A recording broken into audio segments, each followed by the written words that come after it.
Capítulo 5 da carta de Efésios é uma continuação do capítulo 4. Continua falando sobre a maneira de viver, sobre como deve ser a vida de um cristão. Como é essa nova identidade, como é andar em Cristo, como que isso produz unidade. A lição de hoje tem como título Recebendo e Transmitindo a Graça. Recebemos a graça, temos a vida transformada. A nossa vida agora é transformada e nós vamos viver o Evangelho. Mas viver o Evangelho aonde? Viver o Evangelho na família, viver o Evangelho na sociedade, viver o Evangelho pessoalmente. Nós devemos viver integralmente o Evangelho. O capítulo 5 começa a ser depois imitadores de Deus, mas veja o que a nossa lição ensina, o que a nossa lição adverte. Se você começar a ler Efésios 5 do início, pode perder o pleno poder de um tema importante. Então comece com Efésios 4:32, em que Paulo diz: sejam bondosos e compassivos uns para com os outros, perdoando-vos uns aos outros, como também Deus em Cristo perdoou vocês. Ora, vocês devem atuar, agir, como Deus agiu conosco. Devemos agir como também Deus e Cristo, como eles nos perdoaram. Agora, então, você pode ser imitador de Deus, refletir o caráter de Deus. E como é que nós melhor refletimos o caráter de Deus? Através do perdão, através da graça. Ele segue entre os versos 3 até o verso 8, falando sobre coisas que devemos abandonar.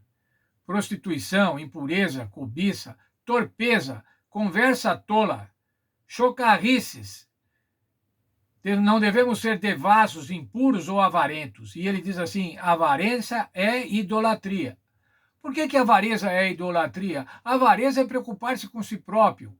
É egolatria. É colocar-se no lugar de Deus.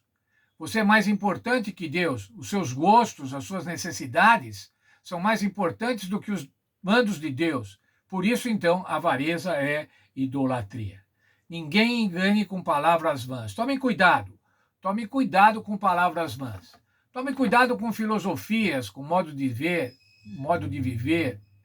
Tome cuidado com novas religiões. Tome cuidado com novas inspirações proféticas. Cuidado com palavras vãs. E lá no verso 8, no final do verso 8, ele diz assim: andai como filhos da luz. Os crentes, irmãos, não são mais filhos das trevas, mas são filhos da luz. Andar como filhos da luz. E o verso 9 diz assim: o que é? Em que consiste ser filhos da luz? Pois o fruto da luz consiste em toda bondade, justiça e verdade. Verdade, justiça, bondade. Descobrindo o que é agradável ao Senhor. E continua falando: não se associe com as obras infrutíferas das trevas.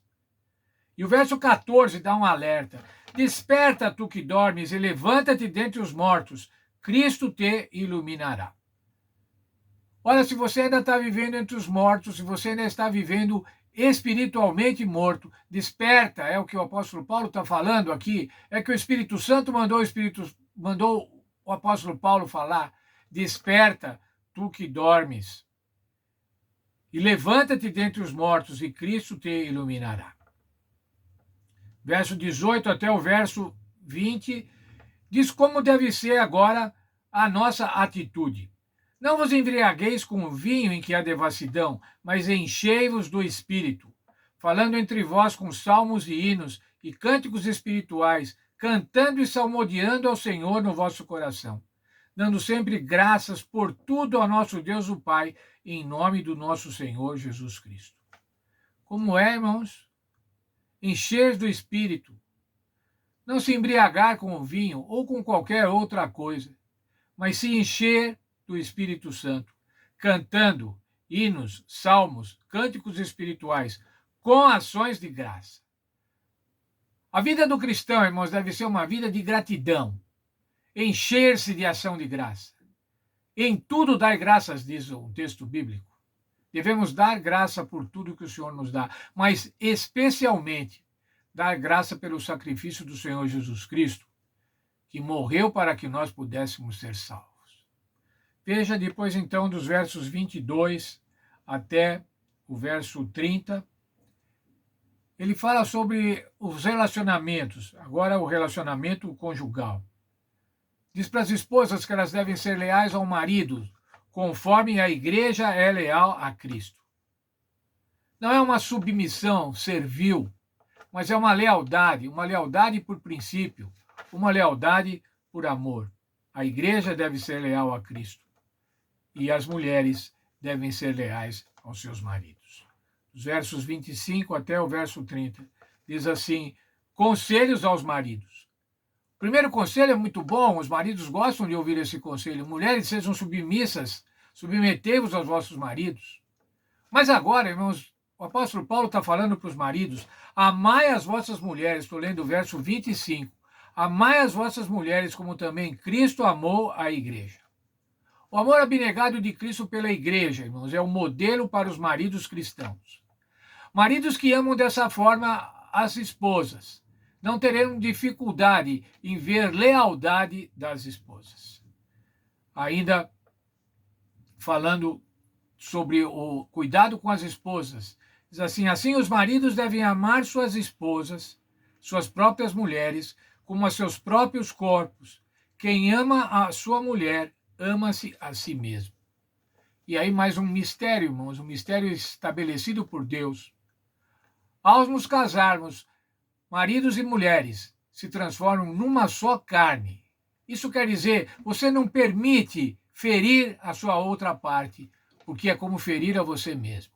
Amar de uma maneira como Cristo amou a igreja. Devemos ser imitadores de Deus na graça, no perdão e na bondade. Se formos imitadores de Deus, irmãos, nós não teremos problemas nos nossos relacionamentos. Ou melhor, se tivermos problemas, vamos saber como passar por eles. Nos relacionamentos familiares, entre casais e filhos, amanhã vamos falar sobre filhos. Mas ainda, irmãos, nos nossos relacionamentos sociais, grupos, classes sociais e no nosso próprio relacionamento. Como é que você se relaciona com você mesmo? Você está feliz com você mesmo? Quero destacar desse capítulo 5, irmãos, aqui os versos 18 até o verso 20. Enchei-vos do Espírito, falando entre vós com salmos e hinos e cânticos espirituais, cantando e salmodiando ao Senhor no vosso coração, dando sempre graças por tudo ao nosso Deus e Pai, em nome de nosso Senhor Jesus Cristo.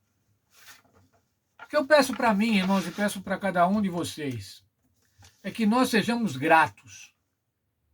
Gratidão, irmãos, produz alegria. Gratidão produz felicidade, produz realização. Sermos gratos a Deus.